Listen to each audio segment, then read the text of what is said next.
Born in 1732 into a Virginia planter family, he learned the morals, manners, and body of knowledge requisite for an 18th-century Virginia gentleman.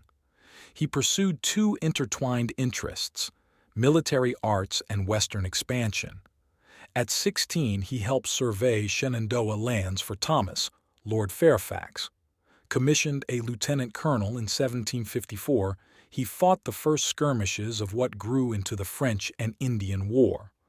The next year, as an aide to General Edward Braddock, he escaped injury although 4 bullets ripped his coat and 2 horses were shot from under him. From 1759 to the outbreak of the American Revolution, Washington managed his lands around Mount Vernon and served in the Virginia House of Burgesses. Married to a widow, Martha Dandridge Custis, he devoted himself to a busy and happy life. But like his fellow planters, Washington felt himself exploited by British merchants and hampered by British regulations. As the quarrel with the mother country grew acute, he moderately but firmly voiced his resistance to the restrictions. When the Second Continental Congress assembled in Philadelphia in May 1775, Washington, one of the Virginia delegates, was elected commander-in-chief of the Continental Army.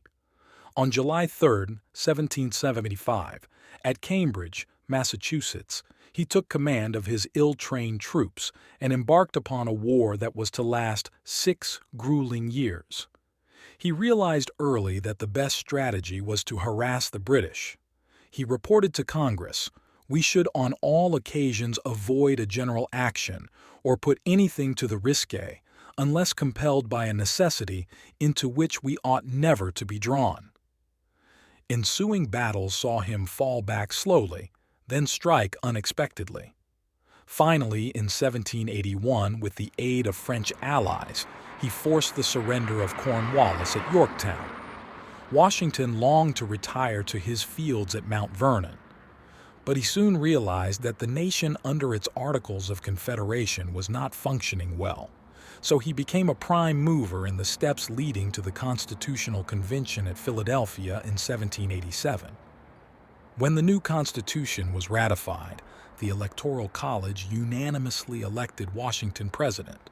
He did not infringe upon the policy-making powers that he felt the Constitution gave Congress, but the determination of foreign policy became preponderantly a presidential concern.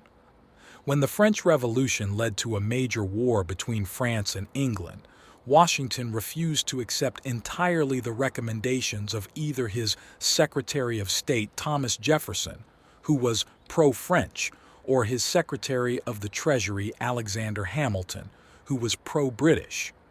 Rather, he insisted upon a neutral course until the United States could grow stronger.